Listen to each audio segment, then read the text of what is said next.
Ásgeir Gíslason, skipstjóri, vertu velkomin til mín í spjallið. Já, takk fyrir. Ég mjög þakkláttur þér fyrir að hafa komið hérna eins að þú hefur sögu að segja sem að ég tel vera mjög mikilvæga fyrir alla til að heyra og ekki síst ráðandi öfl stjórnmálamenn og þeir sem að sjá stefnumótun í íslensku þjóðfélagi. En sagan ekki góð, þetta miður falleg saga sem að snertir þína fjölskyldu, synir þínir tveir, Jón Kjartan og Sindri Geir. Það komu fram fréttir á síðasta ári af þeim, þar sem að þeir féllu með bara 12 klukkustunda millibili fyrir, ofskömmtun vímuefna. Og þetta auðvitað sláandi frásögn og já, eins og ég segi eftir, ég þakka kærlega fyrir að koma og mig langar til að biðja að segja mér bara til dæmis byrja á að segja frá þessum degi þegar að þessi tíðindi berast. Já, þetta var náttúrulega ótrúlegt að lendi. Ég var startur út á sjó og fyrsta degi á veiðum og morgun hringdi í mig að Jón Kjartan sé látinn og hvað hafi gerst. Það rosalega erfitt að vera úti á sjó að fá svona tíðindi. Ég er náttúrulega norður í Barentshafið, þannig að það ekki hlaupið í land. Nei. Hvað það átti hingað til Íslands. En það að gera ráðstafanir að koma mér í land. Og það átti að vera þannig að ég var komin 2 dögum seinna með öðru skipi í land. Og svo við bara... Var þá sem sagt skipi stemt í átt að ykkur? Það var bara fundið skip sem var átti leið í London, bókaða, þannig að ég geti komast með þeim. Og svo flói ég beint hingað. Svo við bara höldum áfram þangað til að hann ætti að leggja á stað og ég ferðar á milli. En svo kvöldi þegar ég hringdi með aftur að bróður hans Sindri Geir sé farin líka, þá var ekki þetta þá var bara hýft og bara silt. Já, silt að vera í land. Heim. Bara í næstu höfn til að komast í flug. Og hvað það sem á sér stað þarna? Það fyrst það Jón Kjartan sem að fellur og þeir búa saman, bræðurnir. Já, Sindri hafði slítið sambúð 2 mánuðum áður og flyttur inn til bróður síns og meðan hann að bíða eftir að komast í meðferð. Og þegar hann slítur sambúð þá reynir hann að komast upp á Vog en lendir í 8 mánuði að bíða því að hann hafði verið í meðferð innan með 2 árum áður. Báðir þessir drengir höfðu verið að leita sér hjálpar vegna þessara fíknar. Jú, Jón hafði verið í meðferð jólin áður, fram að jólum áður en þetta gerist. Hélt sér allt í lagi fram á vor.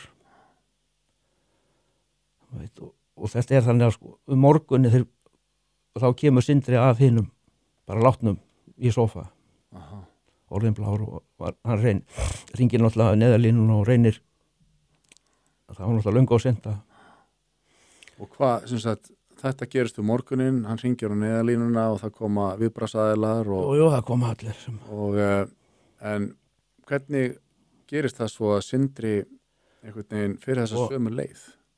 Það það sem eiginlega engin skilur, Og það kemur náttúrulega lögregla og kannar allt, hvort eitthvað saknæmt sé eins og gert í þessum málum og hann vill enga hjálp, Sindri. Hann vill ekki tala við prest, hann var nú ekki kristinn, hann lét ekki ferma sig og var sæstur að heiðin og tryði bara á þetta gamla. Og hann neitaði bara að fara. Úr íbúðinni? Já. En það fjarlægt allt sem að þau segja mér, sem að ekki og þau halda að sé keypt úr apóteki sem finnst á staðinu, sem var ekkert mikið en hann samt verður áfram í íbúðinni, vill bara ekkert og svo farið að undrast hann þegar líður á daginn, hann svarar ekki neinum, hann var búinn að segja okkur reyndar því að við vorum, systur hans og ég reyndum að teila honum hugvar, hann hefði ekkert að gera þarna Þið vildu koma honum úr þessum aðstæðum þessum hvert sem var annað má segja þeirra en það var ekki að ræða það, hann vildi bara vera og svo þegar farið inn kvöldi þá hann bara sofandi upp í rúmi þannig að komið á honum. Og var þá sem sagt, strax farið aðtöga hvort hann myndi vakna eða og þá kemur í ljósa? Já, það þýtti ekki að reyna að vekja, það var ekki hægt að það voru á langt liðið sko.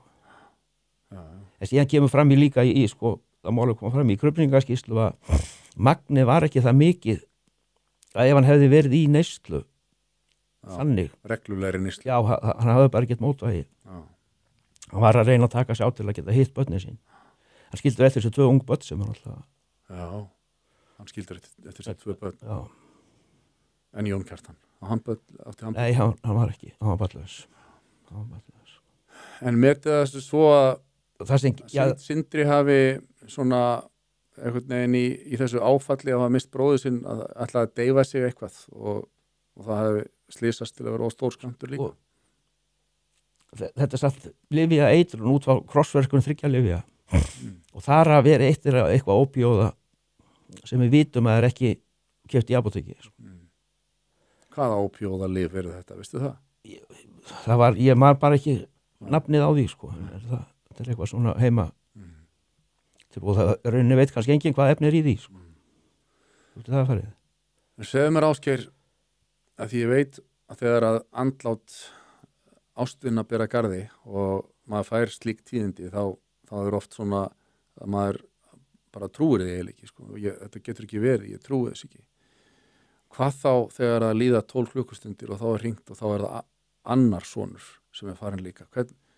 Hvernig var þessi tilfinning að fá þessi tíðindi gegnum síman út á sjó? Það er ekki þetta að lýsa því sko. Bara og kannski best að það sé ekki hægt því að það er rauninni átt ekki að þurfa að gerast það þannig að neitt þurfa að upplifa það sko.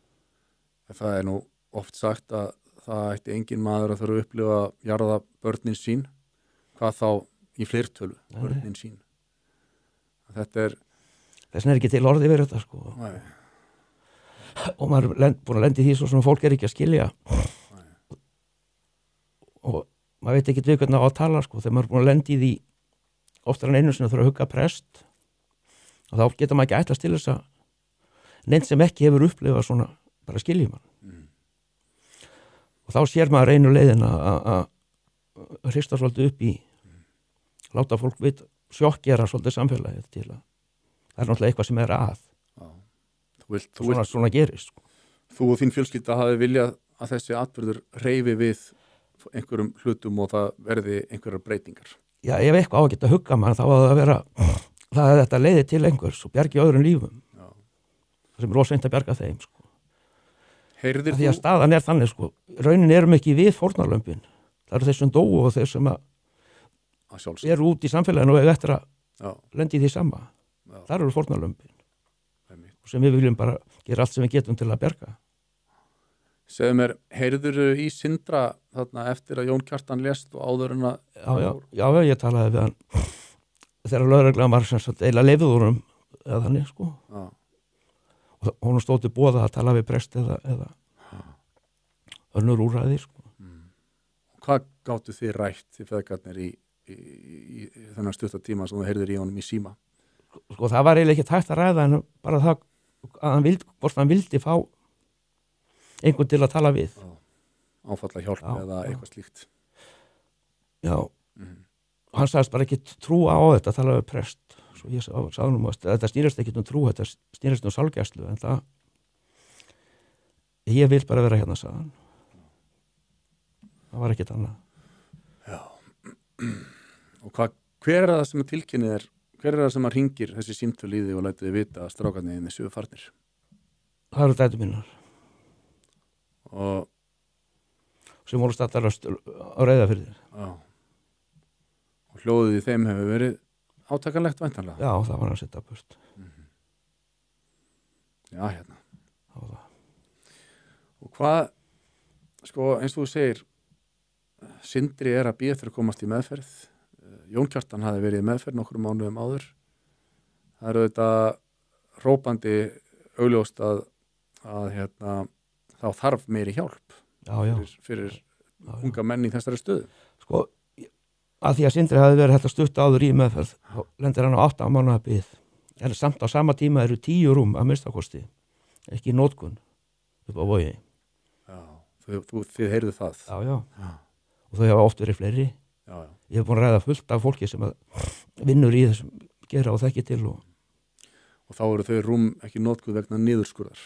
Það er sem sagt það er ekki til fjármagn. Já. Þetta endar alltaf á veskinu.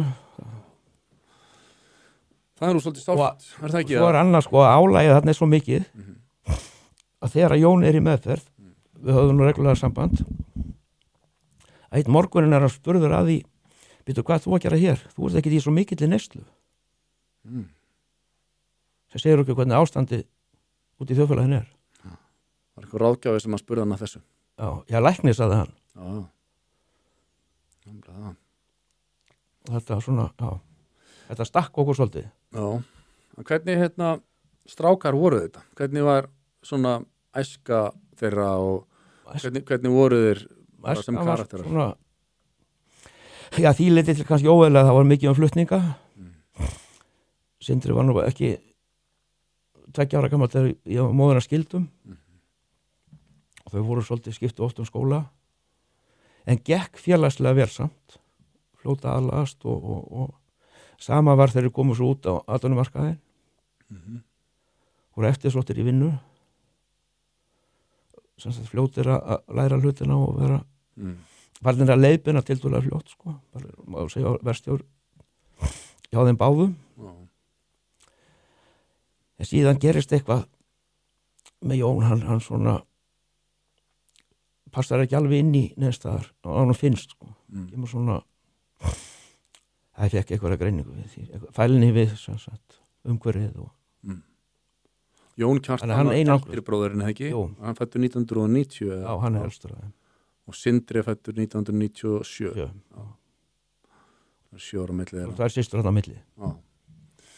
Og þú segir Jón Kjartan hann upplifði sig svona eins og hann passaði illa við það.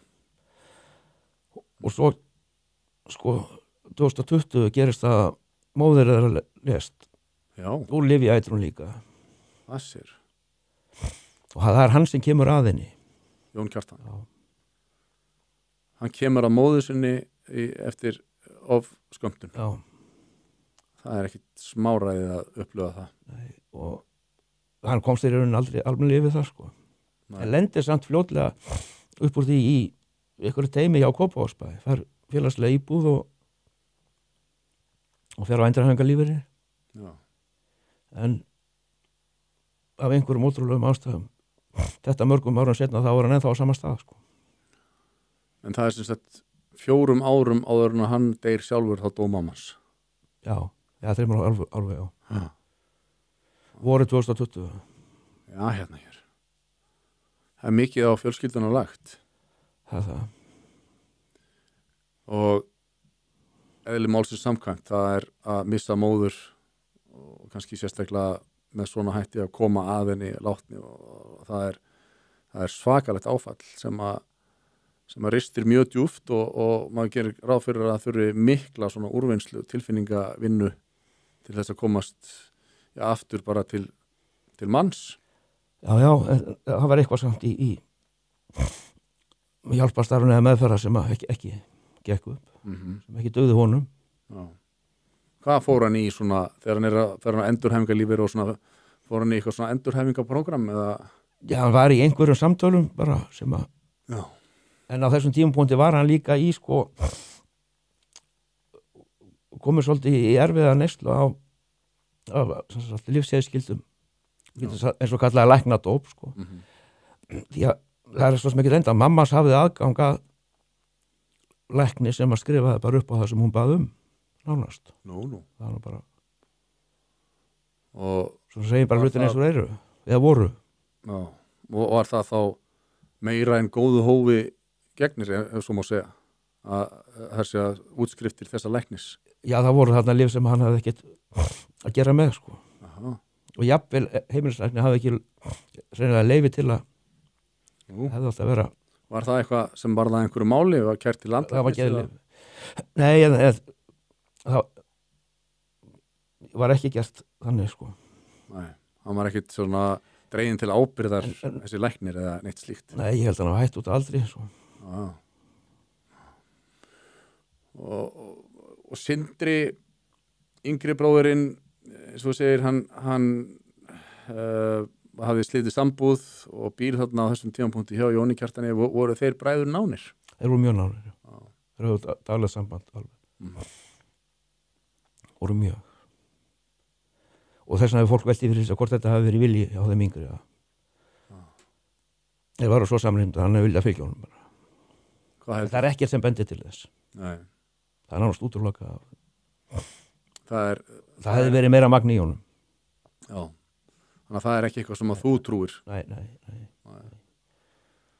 Það sem er líklegast er bara í þessu sem sagt ólöglega eða sem sagt ekki úr apóteki lyfi hafi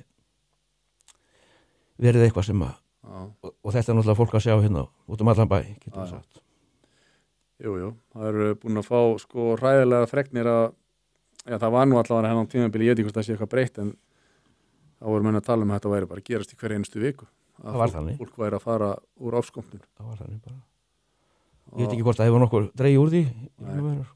Maður reynur að það er svo erfitt að og niður í aldur sem er alveg ótrúlegur sko. Já, akkurat.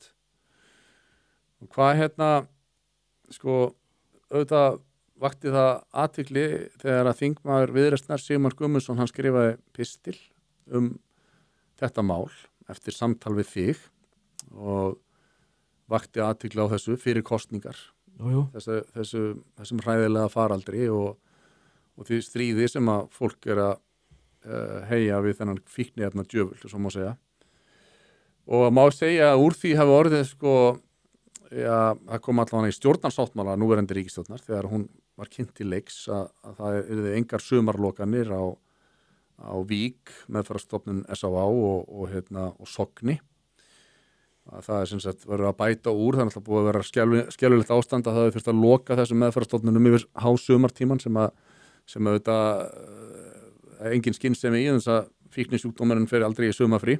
Nei. En þau allavega þau lofuðu þessu. Það er sem sagt, það er verða engar sumarlokanir og eftir því sem ég best veit þá það ekki að vera. En er það nóg fyrir sko gagnvart þessum skaðvaldi sem að þessi óbjóða faraldur er til dæmis? Það er sko langt í frá. Það er langt í frá.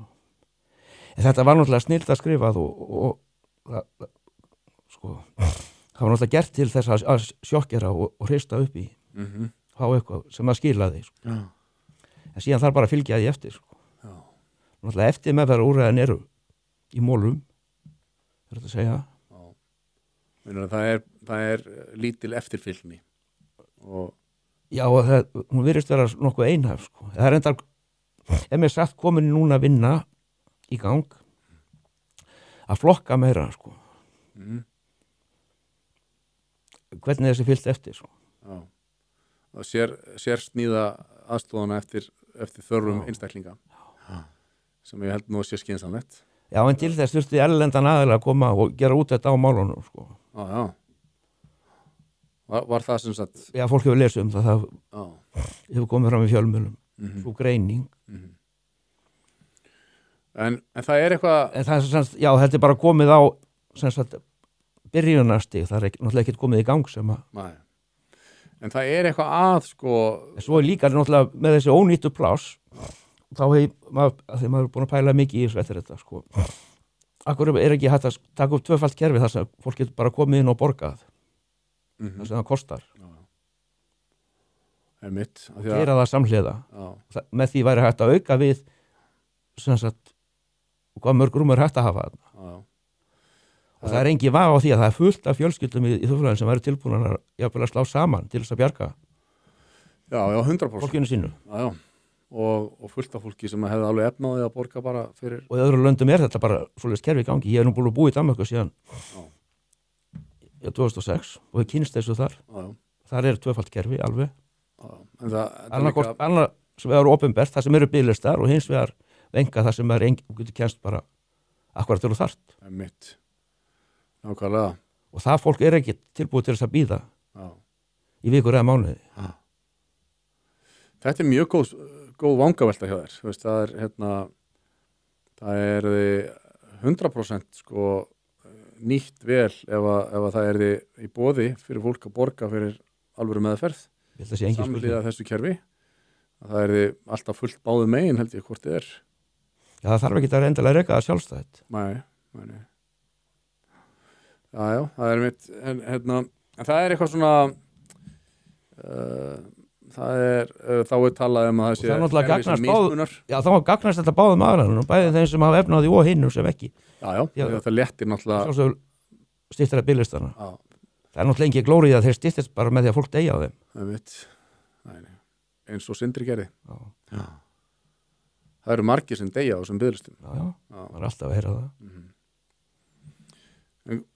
En það er líka eitthvað að bara í sko að því að það er talað um að það þurfi náttúrulega að byrgja brunnin áður en að barnið þetta ofan í hann. Það er svona þessi mikli faraldur af andlátum tengdum vímuefnaneyslu er auðvitað á sér rætur í einhvers konar svona brotinni fortíð eða það er sem að fólk er sko einhvers ára leiðinni fer fólk út á sporinu. Já, eða fær ekki undirbúningi sem þar út í lífið, veit ekki hvað. Já. Í grunninn er þetta, lítur að vera þannig. Hvað hefur þú hugsað í tengslum við það? Hvað heldur að skýri þetta? Sér svona margir einstaklingar sem eru veikir fyrir og lenda í þessari krumlu fíkniefna djöfulsins. Það er svo nokkur atrið sem spil inn í en eitthvað staðar er samt eitthvað að í hugsanlega menntakerfinu eða uppeldi sko. Við erum alltaf búin að setja uppeldis ábyrgðina yfir á stofnanir sem hafa greinilega ekki ráði við það. Nákvæmlega. Sást að segja það en það er eitthvað sem að þau eru bara ekki tilbúin þegar þú komum út í lífi. Þau hafa aldrei þurft að takast á við neitt. Hvað heldur með og gera á auðvelt að bara geta byrjað upp á nýtt. Já. Ég hugsaði oft það er svona þessar miklu þjóðfélagsbreytingar sem hafa orðið með því að sko atvinnu þáttaka kvenna er náttúrulega 100 sinnum meiri núna heldur hún var áður. Og það var alltaf allavega annað foreldrið sem var sko ekki í fullri vinnu eða kannski ekki í neinni vinnu og þá bara nándin við börnin var miklu meiri þegar þau voru að alast upp. Það er náttúrulega nú í dag eru báðir foreldrar bara 100% í vinnu og þá var alltaf tíma fyrir eitt. Nei, þá er uppeldis ábyrgðin færð yfir á leikskóla og skóla. Sem að ná kannski ekki. Og svo sjáum við hvernig árangurinn er í námi sambæri önnurlönd. Það bara dabrast og dabrast. Það náttúrulega er ekki hægt að ætlast til þessar stofnanir rækti þessa djúpu tengingu sem að foreldrar tengja við börnin sín. Nei, ekki samhliða námi, það var að vera annarkvort bara. Já. Og það er náttúrulega engin einföld lausn á því. Nei. Og síðan er líka einhvern veginn bara, þá held ég, það er sko, við erum ekki mikið að rækta upp svona ábyrgðartilfinningu í börnum í dag. Nei, ég held að þarna ég nefnilega skólakerfi líka þátt í sko það. Bara eins og þetta, það er loksins verið að setja á aftur núna samræðpróf. Það hefur verið alltaf að draga úr vægi sem sagt engunar. Og þá læra krakkarnir náttúrulega bara að það þarf ekki að klára þetta, við bara tökum það upp á næsta stíði. Já. Það er ekki byggt upp metnaður eða sett upp neitt markmið. Akkurat. Bara flýtur á meðan ekki sekkur. Já. Og það, einhvern veginn, það fá allir að vera með, þetta er svona eins og að taka þátt í einhverju keppni. Það er bara að klára veturinn og allir gullmedalíu. Og svo er bara hugsun, já það gerir ekki til þó ég ná ekki þessu, ég byrja bara á að taka það upp þegar ég komin á næsta skólastig. Hvað myndir þú, sko, þú er eflaust hugsað mikið síðan að þetta gerist? Bara allt og mikið. Í ágúst í fyrra þá gerist þetta ekki. Jú, það er ekki lengra síðan. Já. Það er ekki komið ár. Nei. Og ég gerir bara ráð fyrir að þú sett búin að sitja í þungum þöngum og hugsa fram og tilbaka. Hvað telur þú að þurfi, hvað er brýnast að gera sko, af því að þetta snertir ekki bara þína fjölskyldu. Þetta eru endalaust margar fjölskyldur all land sem hafa verið að glíma við þetta. Jú. Hvað er það sem samfélagi getur gert? Já, það er ekkert auðvelt átt að sjá því það svona eða með einhverja fljóta lausn, sko. Þetta er náttúrulega bara langtíma markmið, sko. Það verða bara allir að taka saman höndum það, sko. Já. Það er náttúrulega, já, eins og við erum að ræða, það er bara búið að vera ala upp í að það þurfi ekki að bera ábyrgð eða menntakerfi byrjar á því, sko. Og foreldrarnir náttúrulega eru búin að fría sig ábyrgð með því að setja það yfir á þessar stofnanir. Sigmar talaði mjög greininni, sko, að við verum fljót til að reisa varnargarða í kringum Grindavík þegar að hraunið rann þar að og við myndum stökkva til ef það eru banaslys eru 2 banaslys með 12 klukkstundar millibili á einhverju götu, þá eru rokið þar til og það eru gerðar úrbætur strax. Það er bara eins og maður sagði það er allt í skötu líki sem er gert hérna, sko. Sama tíma og þeir deyja þá er farið að stað með söfnun til að fá fólk til landsins erlendis frá til að bjarga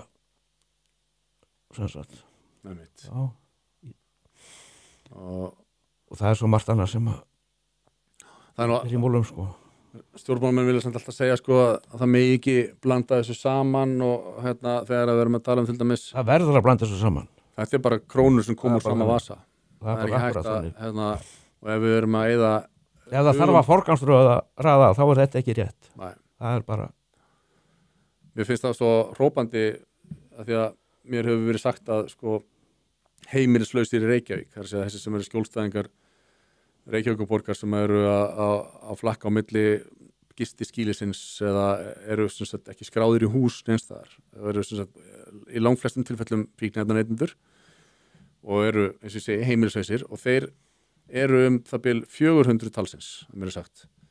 Og svo sér maður fréttir að vera að koma með mikið af hælisleitendum hérna til landsins og skaffa þeim húsnæði og þegar einmitt þessi tala kom upp þegar var að tala um að þetta vera útbúa 400 pláss fyrir hælisleitendur í Jóðell-húsinu vestur og Granda og þá hugsaði ég heldur getur verið fljóta að redda 400 konum inn í Jóðell-húsinu en það er búin að vera 400 sko, heimilislausir fíklar á götum Reykjavíkur núna í mörg ár. Já. Þetta er með ólíkindum, sko. Það er bara svo margt sem er að, sko. Þessi forgangsröðun vitlaus og það er ekki þetta að berga heiminum. Sko, maður er fyrst bara að hugsa um sjálfa sig. Já, og við þurfum að hugsa um okkar garð. Já. Þannig sé ég þetta, sko. Já. En það er sko, þessi málaflokkur það er kannski svolítið þannig að þeir sem að í þessu lenda þar sé að missa ástvini í þetta að það kannski kemur upp í þeim einhver skömm og þeir vilja ekkert vera að fara að rópa út á torgum eða hvað heldur þú? Já, mér finnst það svolítið mikið, sko. Fólk situr bara það loka sig inn í afneitun það gerist ekkert ef allir þegar það bara, þá heldur þetta bara áfram á vestnar það þarf bara að virkilega taka á en í svo mörgum öðrum öllum eins og við vorum að tala með uppfyldismálin, sko. Það er svo mikið ábyrgðarleysi allstaðar það er allir rétt en enga ábyrgð og sér þetta út um allt í ófélag, sko. Algjörlega það koma fram í fréttum hinga og aftur það sama, sko. Það meiri að ég man eftir að horta á okkar barnaefni og rúf þar sem að það var verið að söngla, sko, mín réttindi það var að kenna börnunum að syngja mín réttindi en þetta er náttúrulega er ekki þeim til góða að það sé ekki Nei, þau er ekki kennt um eigin ábyrgð byrja á því þegar þú er tilbúin að taka ábyrgð þá getur þú fengið réttindi þetta kemur í öfri röð En vandamáli er líka, við erum náttúrulega komin bara með kynslu út í þjóðfélag sem er komin farin að hafa áhrif og stjórna sem er svona, sko. Og það er ekki eðlilegt heldur hvernig fólk hrynur niður í það sem kallaði kulnun sem er náttúrulega bara hrein og kláru uppgjöf og út af hver er það? Það er eitthvað þarna á bakvið sem hefur ekki verið gert rétt. Já, það er allavega, sko, það er augljóst að það er eitthvað sem er öðruvísi í dag heldur en var til dæmis bara, segjum kannski bara 1990 þá var hugtakið kulnun ekki til og þá fór enginn í kulnun. Nei, enginn. Það er bara búið til nýtt orð yfir þetta. Já. yfir uppgjöf. En þá var fólk meira að segja jafnvel ekkert svo mikið í því að gefast upp, sko. Nei, Það var allavega ekki svona algengt. já, bara kert áfram. En segðu mér að því að Sigmar skrifar hennan pistil eftir samtal við þig, þú hafið samband við hana því að hann hafi verið að skrifa um þessi málefni, Já, já, og þið hittist þegar þú ert í landi og hann skrifar hennan pistil í raun og veru sem svona, já, skilabóð frá þér að þú hafið óskað eftir því að hann kæmi þess á framfæri.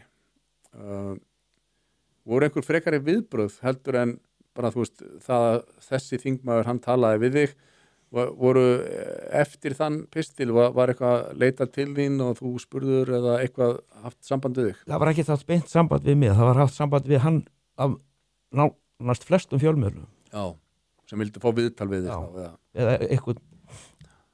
Já. En ekkert sem ekkert einhverju ráðamenn eða heilbrigðisyfirvöld eða meðferðarstofnanir eða neitt. Nei.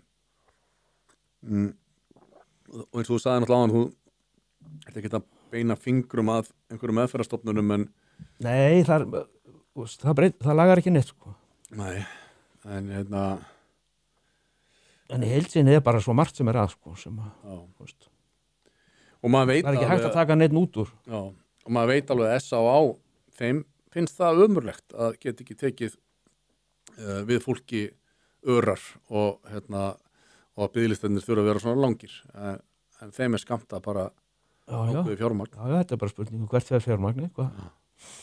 Í fyrsta lagi hvað er til og hvernig er þið varið, sko. Já. En hvað sko þegar að barsmóðin og 2 drengir eru farnir í þessu sama sem er ofskömmtun ópíóða lyfja.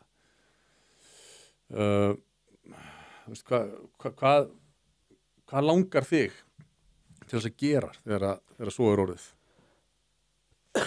Nei, það er svo erfitt að sko, maður sér alltaf líka svolítið þannig að þetta eru stór vandamál sem við erum búin að vera að horfa á í öðru löndum í fjölda ára en ekki hafa verið hér nefnir mikið minna mæli að það er samt ekkert gert til þess að þú veist, varna því að þetta komi það er ekkert forvarnastarf unnið sem skila neinu eða sára lítið svo bara gerist eitthvað hvort það er með þessu auknum ferðamannaströmi að bara breyttum heimi auðveldari ferðalög og allt orðið opnara að þá flæðir þetta allt saman hérna inn og kemur öllum óvart og skrítið sem það er. Við erum ekki að varast vítin þegar þið eru fyrir framann okkur í löndunum í kring. Nei, langt í frá. Það virðist bara að vera ómikil velmegun eða eitthvað, fólk bara sopnar á verðinu. Hvað skýrir þessa skamsýni? Að við séum ekki að varast vítin. Vildi ég hefði svar við því, það bara... En það er alveg ótrúlegt að þetta er skollið á okkur þegar að, og eins og ég segi, þegar að voru fréttir af því að svona andlátt var að gerast í hverju viku allan ásins hring, þá er samt ekki gripið til einhvers átaks hreinlega bara. Nei, það er bara, hefði þurft bara strax. Hvað voru strákarnir finnir opinskáur við þig um þennan vanda sem þau voru að glíma við? Já, tiltölulega. Það var ekkert leyndamála þegar þau farið í meðferð og þeir tjáðu þeir að þeir væri að reyna að... Og þetta var ég meira að man eftir því að á tíma eitt skipti saði Sindri við mig, það var eftir hann hafi verið sem sagt í þessari meðferð og var fallinn þá sagði hann einhvern veginn, pabbi, ég vildi bara ég hefði haldið áfram með bjórnum og ekki farið út í lifin aftur. Já. Hann vildi geta drukkið án þessa einsnóta... Það sagt sem svo að þá taldi að segja að alveg stjórna á því. Já. En hinnu hafði það ekki. Já. Og aðgengið að þessu er sko svo ótrúlega létt. Það er bara meitt SMS og það er bara sama á að panta pítsu. Svo ég náttúrulega... Ég veit að sími hjá Jóni var fullur af svona skilabóðum sko. Og það var alltaf á ensku. Skilabóð fíkniefnakaup eða við útlendinga sem sagt. Já. Það voru nöfn þar og og svo náttúrulega texta. Og hvað, hugsaður eitthvað að reyna að hafa samband við eitthvað af þessum Nei, ég aðilum eða? var ekkert, lögreglan hafði engan áhuga á því. Nú, Nei. Já, það verðist vera álægis ég þannig, þetta er bara orðið svo algengt að þetta er bara sjálfsagt hlutur. já, Það er líka við að það sé eins og þau vinni bara við það að skráfa þetta niður sko, í bókaldi heldur en að en ef að og sjálfsagt ráða þau bara ekki við meira. En ef að fíkill deyr af einhverju efni, þá ekki rannsakað hvort að hann hafi fengið hvort það væri ofstór skammtur eða hvort það hafi hreinlega verið eitrað efni sem að hafi drepið hann. Það er krufið. Já. Já. Og það tekur einhverja mánuði sko að fá, já, hvort það tók 3 eða 4 mánuði að... já. Og það er ekki sem sagt reynt að hafa samband við fíkniefna sala viðkomandi og Ekki segja þessu honum, tilfelli. heyrðu, það var einhver að deyja hérna úr efninu sem þú seldur honum. ekki þessu tilfelli. Ekki þessu tilfelli. Og sennilega er það ekki þannig. Maður veit það ekki. Líklega ekki. Við náttúrulega leysum aldrei þetta vandamáli og losnum við það en Nei. mér sýnist að mætti gera meira til Já. að gringa það, getum við sagt. Já. Finnst þér eins og lögreglan lítið svo á að þetta sé málflokkur sem að þeir sem að lenda í þessu komu sér sjálfur í og Já, þetta er náttúrulega bara jaðarsöttur hópur, getum við já, sagt, já, í miður. það er mitt. En hvað er hérna þessi efni sem að eru að taka ólöglega efni, veistu eitthvað, þú veist, er þetta fentanyl eða veistu eitthvað hvað þetta heitir sem eru að kaupa hérna af einhverjum? Maður hefur heyrt að sé fentanyl í efnum. Það er ekki sem ég veit svo sem ég var staðfest. Já. En ég ætlaði að segja einmitt á þann að þú varst að tala um þetta með bjórinn og svona, það er hérna, að því ég er persónulega alkoholisti, ég er óvirkur fíkill og hérna og ég hefur nú alltaf getað sagt mér sko að áfengi var ekki vandamálum mitt, það var þegar ég fór í harðari efni sem að ég misti stjórnina, en það er samt þannig að þegar ég kemst í batana þá ger ég mig grein fyrir því að ég verð að hætta öllu, ég get ekki södra bjór, þannig að leið og ég byrja að södra bjór og þá kveikir það á og þá er ég komin í 5 mínútur í síman að ná í hitt sko. Og það er einmitt hérna, það er þetta sko, það að vilja geta drukkið, mér langaði það lengi sko, ég vildi óska þess að ég geti bara drukkið hvítvin og bjór og hérna, verið eins og maður og reyndi það mjög lengi, það hérna, frestaði mínum bata í mörg ára, ég var alltaf að reyna, eins og ég segi, drekka eins og maður, en það er auðvitað sko mín reynsla og annara að það er eitthvað holrúm inn í mér sem að ég þarf að fylla í með áfengi og vímuefnum og það er ekki fyrir en að ég er búin að finna einhverja leiði til að fylla í það og næra mig það innan sem ég fæ frelsi frá því að mér langar ekkert í bjór, mér langar ekkert í hvítin sko. Þannig að heldur að það hef ekki verið eitthvað hjá þeim einmitt, þú veist að hérna, eins og segir pappi mig, vildi að ég geti bara drukkið bjór hérna og þú veist það var ekkert vandamál að það er svona það er eitthvað sem að þeir þurft að fá hjálp við að laga innra með sér Jú. til þess að fá frelsi frá þessu algjörlega. Já. Þannig að við þurfum að fara í einhverjar langar kenningar um það. Nei, hefði hann bara þurft að því halda á þessum tímapunkti en ekki. Já. Það getur einhverja mánuði.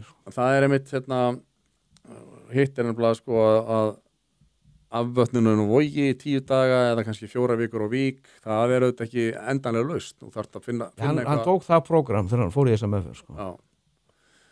Og það þarf síðan að hérna, vera eitthvað meira sem kemur á eftir. Já, það var bara hann fór á fundi í einhverja mánuði. Já. Reyndi að fá bróður sinn með. Yngri bróðurinn, Sindra. Nei, ég er að tala um Sindra. Sindri Reyndi að fá Jón. Það var áður en Jón fór í þessa meðferð sko. Já. En það gekk ekki. Þeir hafa ekki náða að finna sig þar á fundunum. Nei. Þannig það er bara happ og glapp hvort að það takist. Já, ég veit að í Danmörku þar eru aðskildi fundir hvort þú ert sem sagt alkoholist eða lyfja eða eitthvað fíkil. Það er líka til hérna svona Narcotics Anonymous heitir það. En hérna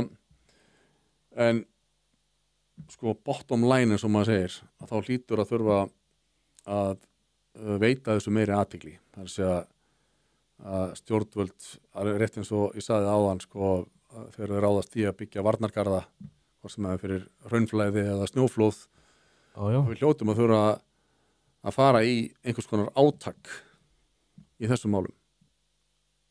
Já, og bæði sko afvöldunarmálum og svo hvernig þetta flæðir inn í, það er náttúrulega allt í sko steiki þessu þjóðfélagi, þannig. Já. Við sjáum það bara í löggæslumálunum eða landamæra sem heyra náttúrulega undir það, sko. Maður stundum skilur maður ekki, sko. En fyrst og fremst þá þurfum við náttúrulega að byggja sterka einstaklinga sem að geta staðið af sér freistingar. Og þeir verði ekki þessum efnum að bráð þó að þau séu, af því að þau verða alltaf til staðar einhverju leyti. Já, það er náttúrulega líka að vera samhliða yfirvald sem að sko tekur á skarið og gera það sem þarf að gera. Dregur ekki lappirna bara á svo mörgum sviðum, sko. Hvað það er mikið pólitík í þessu. En sko, hefur þau verið í meira sambandi við Sigmar eftir að hann birti þennan pistil? Ekki, já, öðru hvoru. Já, hann hefur allan sagt að það er margir haft samband við sig og svona. Já. En hefur hann eitthvað svona leyft að fylgjast með eða greintir frá einhverjum áætlunum sem að þau sem sko stjórnarflokkur það eru nokkri hlutir sko komnir á blað sem að en fjármagn er ekki fundið ennþá til að fylgja því eftir, sko. Þetta með ekki sumarlokan er eina sem er orðið staðfest. Og hvað er það sem að veistu hvað þau vilja gera Viðreisn í þessum málum?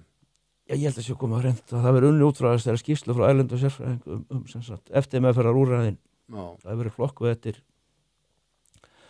þannig að hver fái þá hjálp sem hann þarf. Það verið skipt niður. Það gildir ekki bara það sama fyrir alla. Já, og svo er hitt sko einmitt líka bara þörfin er svo misjöfn. Þegar að fólk verður veikt í heilbrigðiskerfinu þá getur það fengið þjónustu svo til strax en Já, sérfræðingar á öllum sviðum. Í þessu tilfelli þá þarftu að bíða í 8 mánuði eftir að komast með löppina inn dyrnar. Og maður sér kannski vel þörfina á þessu einmitt að flokka þetta svolítið upp, sko, að þetta ekkert virkaði fyrir Jón. Að vera í svona teimi þetta langan tíma og standa samt alltaf í stað. Ertu að tala um S.A.A. meðferðina? Nei, hjá Kópavogsbæ. Já, í svona þessu prógrami sem er svona virkprógrami eða þannig. Já. Það bara hefur ekkert blífað fyrir hann. Nei.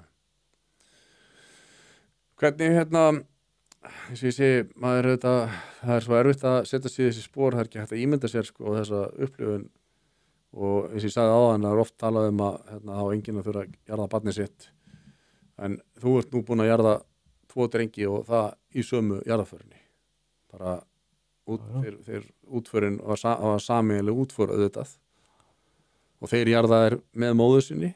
Já, þau leikja alls saman núna. Þetta hlýtur að hafa verið rosalega þung jarðaför. Þungbær stund. Það má það. Hvernig það er ekki hægt að lýsa því, sko. Það er ekki hægt að lýsa því. Nei. Það er ekki að reyna. Nei. Við vorum nú með við getum ekki sett upp, það er með smá myndbrútur lefa því bara rúla. Glímdi við sína erfiðleika í lífinu. Hann þekkti það vel hvernig var að vera með vindinn í fangið. Hann glímdi lengi við andleg veikindi og héldust þau í hendur við þann sjúkdóm sem var til þess að hann lét lífið, fíknina. Jón Kjartan var sannarlega prýddur mörgum mannkostum sem því miður fengu ekki að skína eins skert vegna þeirrar erfiðu baráttu sem hann háði við sín veikindi. Og þann 9. ágúst síðastliðinn lést Jón Kjartan sviplega eftir þá löngu baráttu. Og nú kveðjum við Jón Kjartan með virðingu og þökk. Og með honum er genginn þessi mikli húmoristi, þessi hjartahlýi bróðir og þessi trausti vinur. Og með sorg og söknuð í hjarta getum við sagt bandarískur fáni og annarri kistunni og íslenskur og hinni. Já, Jón var með amerískt vegabréf. Móðir hans var fædd í Bandaríkjunum já, og hann fæðist sem sagt utan hjónabands. já. Þess vegna er Já. Og hvað þetta svona. hvaða prestur var þetta þarna sem að Séra Sigurður sem er í Seljakirkju? í Seljakirkju. Og þarna söng Páll Rósinkrans. Já. Óskar heitir undirleikarinn. Já. Og það var svo mikið að dauðsföllum í kringum. Það var annar prestur sem átti að stóð til að jarða þig. Já. Ólafur Jóhann. Hann var vantlið við látinu Nei, en í miðju ferlinu þá dó faðir hans. Aha. Sér Ólafur hafði nefnilega jarðað mömmu þeirra, sko. Já. Þekkti systkinin. Já. Þannig að og morgunin sem er jarðað þá vil nú þannig til að þá deyri afi strákana út í Ameríku. Já. Morgunin sem þeir voru jarðaðir. Já. Það er Pabbi mömmu þeirra. Já.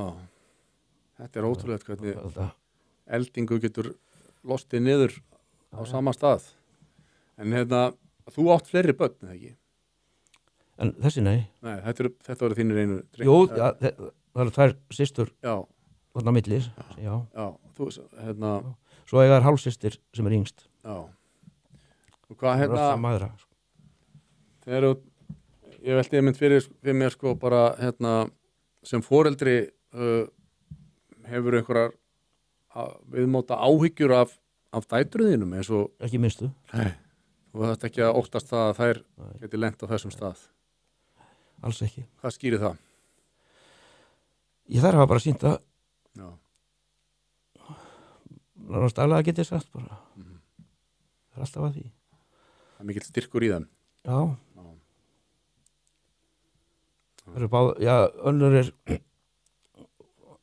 búin að taka master í íslensku. Ein með 3 börn. Já. Og hinn er líka með 3 börn og er hálfur með sálfræði í fjarnámi. Já. Og það er á ekkert lent í vanda með vímuefni. Nei. Og hættar að drekka báða bara á þess að fara í meðferð. Bara. Það er bara ekki þeirra til bóli eins og maður segir. Hvað ef þú hugsar það sko af hverju tilur að strákarnir hefur lent í þessu en ekki þær? Það er ekki auðvelt átt þessu. Kannski er þetta eitthvað að vera að tala um það er svo mikið brottfall úr skólum sko. Þeir þurftu báður að byrja sem sagt að taka upp. Sindri komst inn í sem sagt skólan í Hafnarfirði þarna. Það er ekki einn skóli en laði ekki að fara á stað út af því sem hann þurfti að taka upp. Já. Jón byrjaði í Fjölbraut á Selfossi en kláraði ekki eina önn og fór svo í tölvuna og tók eina önn hérna. En hætti þá aftur sko. Já, þetta er alveg að happ og klapp sko. Ég hugsaði sjálf mig þá ég þurfti líka að taka upp sko eftir 10. bekk og það var nú ekkit sérlega bjart útlitið sko fyrir mig í Fjölbrautaskólanum á ákveðnum tíma en það má segja að það hefur bara verið sérstaklega góði kennarar sem að tóku mig aðalega einn kennari sem tók mig undir sinn væng sko og bara bjargaði því sem bjarga varð held ég. Það er eitthvað sem er furðulegt við þetta, þetta er mikið verra hjá strákum heldur. Já. Það er augljóst, brottfallið er miklu meira og enginn virðist geta útskýrt það. Nei. Er það ekki partur af þessu að við þurfum að laga þetta hvernig strákar eru að koma út úr barnaskóla, hreinlega? Jú. Það er nánast eins og stelpur bara, það er byrjað með forgjöf, 100 forgjöf. Já. Það er að koma inn í skólan. Og svo heldur það bara fram. Og það er eitthvað hlutföld sem hafa skekst þarna sem akkurat. Og það er líka hvar sem það gerist. Alltaf verið þannig að strákar lenda miklu meira í fangelsum, þeir lenda miklu meira í sjálfsvígum, þeir lenda miklu meira í vímuefna vandræðum. Það er greinilega eitthvað skakt gefið þarna. Já. Það virðist ekki verið að tekið á því eða ekki búið að eins og búið að greina margt og ekki búið að greina þarna hvað það sem orsakar þetta.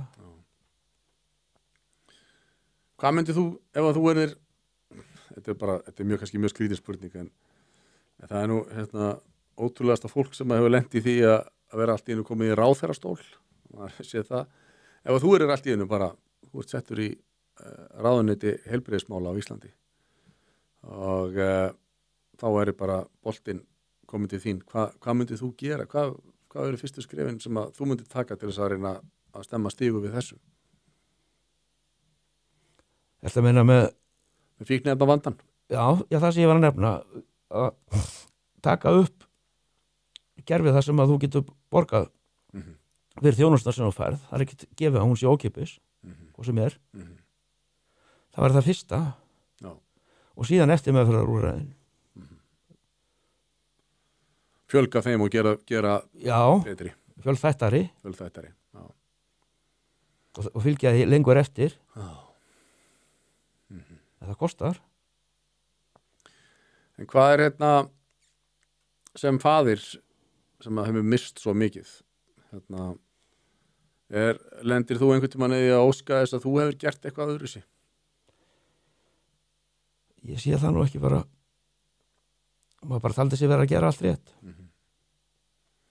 en það þurfti að taka eitthvað ákvörðum með það hvort það væri rétt eða rátt en hugsaður eitthvað sem að þú vildir hafa sagt við strengina áður en að þetta gerðist eða það er ekkert og það er svo ótrúlega það er ekkert sem að sér Nei. Og ég held líka að fólk hafi ekkert gott af því að vera kannski að velta sig ómikið upp úr því Nei, alls ekki og með alls konar ásakanir en fólk gerir það sjálfsvorskun og hjálpar bara engum það taldi sig bara að vera að gera allt rétt og er bara að lifa með það eflaust var eitthvað að þið rámt og kannski margt en eflaust það hjálpar engum að fara að róti því Nei. En mjög sennilega er nú lítið sem að þú hefur getað breytt það er nú þannig en það er ekki neinu en það er oft að fólk lendir í því að fara að sjálfs ásaka sig sem er ekki þeir höfðu allt eða alls þannig ég upplifði það að hafa þá báða með mér út á sjó reyndar í sikkur og lagi og það var engin betri starfskraftur það voru engin vandamál það var bara eitthvað þegar kom til ábyrðar sem að klikkaði bara misjöfnum eða breytilegum stað hjá hvorum þeirra annar lendi í því ábyrð að vera komið fjölskyldu allt í einu og þá er yngri strákurinn hún var það kannski megn, það var kannski hluti af því eða fannst það væri ekki að standa sig hinn fekk svona önnu vandamál, getur við sagt. Og hvað eru börnin hans Sindra gömul í dag? Það eru sem sagt 2 ára og 4. Það er vonandi að þú heldur sambandi við þau eitthvað er ekki? Já. Við gerum það öll. Já, það er kannski ekki mikið en það er gott það sem er. Já. Ég samhryggist ykkur innilega öllum í þinni fjölskyldu. Þetta er svakalegt að heyra að svona lendi allt á einni fjölskyldu, svona mikil og stór áföll. En ég tek undir með þér að það vonandi er þessi saga til þess að hreyfa við því að eitthvað verið gert það verið einhverja breytingar og það verið spýtt í lóana eins og sattir. Já, það virðist þurfa aðeins að íta við því aftur það sé tekið á þessu alveg greinilega en samlega það er náttúrulega að taka á annar staðar í þjóðfræðinu eins og við erum að tala í löggæslumálum og fleirum þessu flæði fólks inn í landinu náttúrulega líka sem að lögreglan er fjársvelt líka og er undir mönnuð samt getur við sett peninga í að kaupa vopn handa öðrum ríkjum eða sjúkrahús vopnasendingar til Úkraínu heilt sjúkrahús þar sem önnur lönd saminuðust sama dæmi Það er ekki svolítið skrítið hvað við getum leyft okkur að eyða peningum í bara út fyrir landsteinana sem að koma okkar skattgreiðendum ekkert við Já, bara, mann sýnist vera svo margir hlutir sem hefði ekki þurft að gera sem var allt inn til peningur í. En íslenskur almenningur með ótrúlega langlundar geð gagvart þessu, að peningunum okkar sé sólund. Já, ég held að sé nú komið að þolmörku núna, sko. Já. Það er komið ný ríkisstjórn sem að virðist ætla að taka til. Sjáum við það ekki í dómskerfinu líka, menntakerfinu. Það þurfti nú ómenntaðan menntamálaráðherra til að setja á samrættuprófnuna aftur. Já. Kaldan í því. Já, ég held að það hafi nú verið. En þetta er síðasti séns sem maður fá, held ég. Konur til að ráða öllu, sko. Já. Bara svo það komið fram líka. Einmitt. Og ef þetta klikkar hjá maður, þá er náttúrulega búið að undirbúa bara jarðveg hérna fyrir sko hægri öfga. Já. Þá er bara feðraveldi sem blífur. Já. Það er ekki standað sér núna, sko. Þetta er bara síðasti séns. Já. Ég held að samfélagi sé bara að springa á þolumæðin. Það er þessi tilraun eða ekkert, sko. Já, þetta er síðasti. Það stefnir í óöfni ef þetta ekki gengur upp, sko, að lagfæra á svo mörgum sviðum, sko.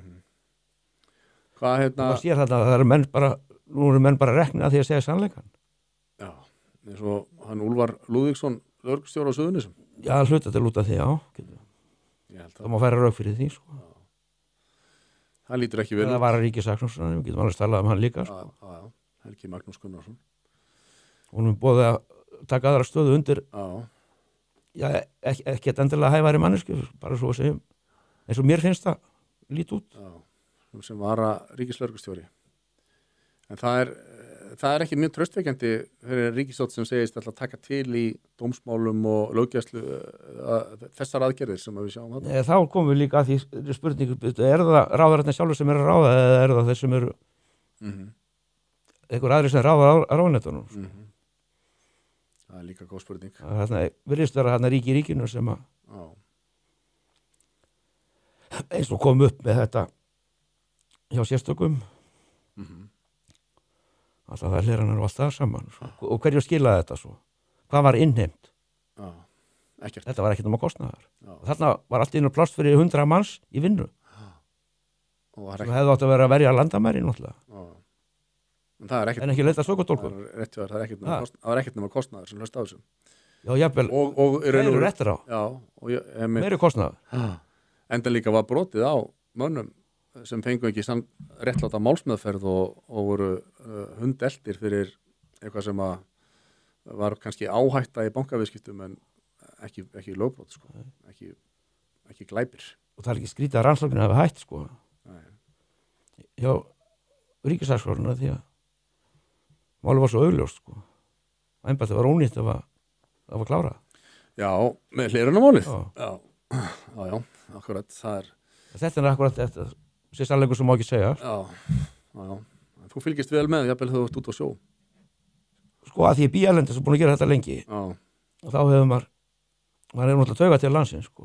Kona mín er búin að segja nokkur hættu að lesa íslenska fjölmiðla, þú verður svo geðvondur og búnaði. Ég skal trúa því. Bara glemdu þessu, sko. En þar sem ég hef búin að vera varana við, það er alltaf rætast. Í hvaða landi? Fyrir þó nokkrum árum, þegar skólandi fóru þó í gang með forvarnastar, ég bara verða að koma í að hérna. Að þá fengi ég ákveðin tónlistarmaður til að fara í skólana að því hann var búin að lifa blúsinn. Á sama tíma er hann með útvarpsþætti, viðtalsþætti við tónlistarmenn. Það sem helmingur á tímanu fyrir að hann segja sína eigin neyslusögur. Já, það var það svo leis. Já, því að ég hlusta á þess að þætti út á sjónarfla. Já. Þetta er náttúrulega til hvers leyti það? Hverju skilaði það? Ekki miklu. Já, maður veit ekki. Nei. En Bubbi hefur nú verið góður í hérna... Já, í tónlist. Já, í tónlist og líka, ég finna, hann hefur svona, hann er alltaf búin að vera... Þetta passaði ekki saman þarna. Á löngum kafla og lagt gott til þar. Já. Þetta fór á fram úr sér. Já, nákvæmlega. En er eitthvað sem að þú myndi vilja segja ef að, hérna, þú værir, sko, fengir fund með æðstu yfirvöldum á Íslandi í dag, einhver hvatningarorð til þeirra? Ég veit það ekki. Hvort það hefur nokkuð að segja. En þú, minna, ástæðan fyrir því og að þú, hérna, vilt vekja athygli á þessum harmleik. Segðu okkur út af hverju þú vilt það. Já, ég bara reyna að leggja eitthvað að mörkum til þess að bjarga mannslífum. Það er bara það. Það er bara ótrúlega fjöldi af fólki hérna út í samfélaginu sem er bara við það að fara. Já. Á þess að sé gert nóg í því að varna því eða hjálpa þeim. Það var tilgangur með þessu upphafi að fá þess að grein skrifa það. Að komið veg fyrir að fólk þyrfti að upplifa svipað. Og líka kannski það að fólk sem hafi upplifað svona láti í sér heyra. Siti ekki bara í afneitun og það var ekkert að hérna ekkert sem við gátum gert. Betur. Það hlýtur að vera svolítið svekkjandi með alveg sko hversu mikil og góð viðbröð Pistill Sigmars fékk. Þá hefur ekki mikið breyst, það hefur ekki mikið gerst síðan þá. Það hlýtur að vera svolítið vonbrigði. Já, þess vegna var kannski komin tími til að skerpa á því. Já. Þetta er sjokkerandi dæmi. Það er það. Orkilega. Og það er bara svo óbóðslega mörg sem ekki hefur verið satt frá. Já.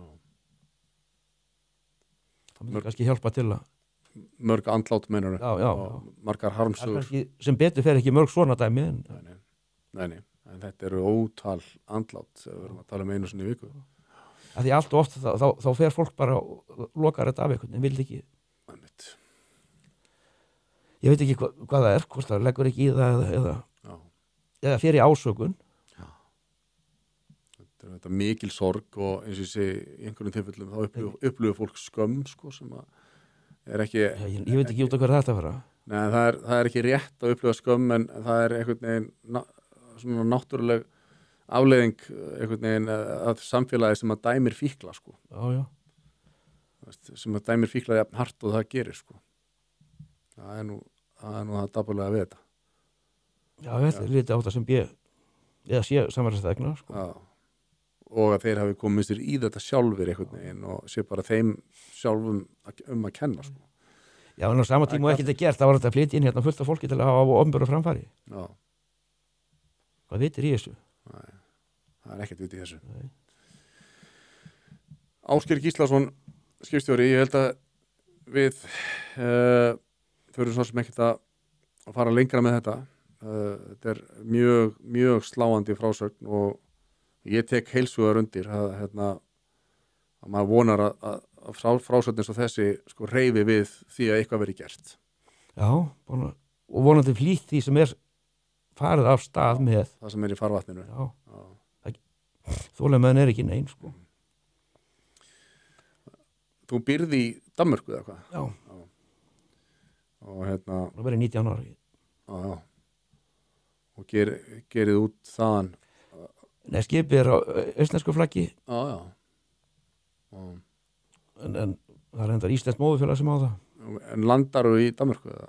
Nei, Noregi, megni árinu í Tromsø. Já. En smá partið við veturinn í Hafnarfirði. Já, ok. Við erum ímist upp í Barentshaf eða á Austur-Grænlandi. Já. Þú ert á miklu flaggi. Má segja það. Og ert að fara aftur út á sjó núna á næstu dögum eða? Nei, enda á mánuðin. Þú ert komin hingað til þess að vera viðstaddur giftingu. Og svo ætluðu að klára leggsteinin á þau maðginn. Já, hann verður klárað. Það voru skorin út úr steini 3 kross. Já, þar sem þau eru 3. Það sem einn þeirra er Þórsamar. Já, einmitt. Það er heiðingjan. Þegar Sindri var heiðingi. Já, það er fallegt.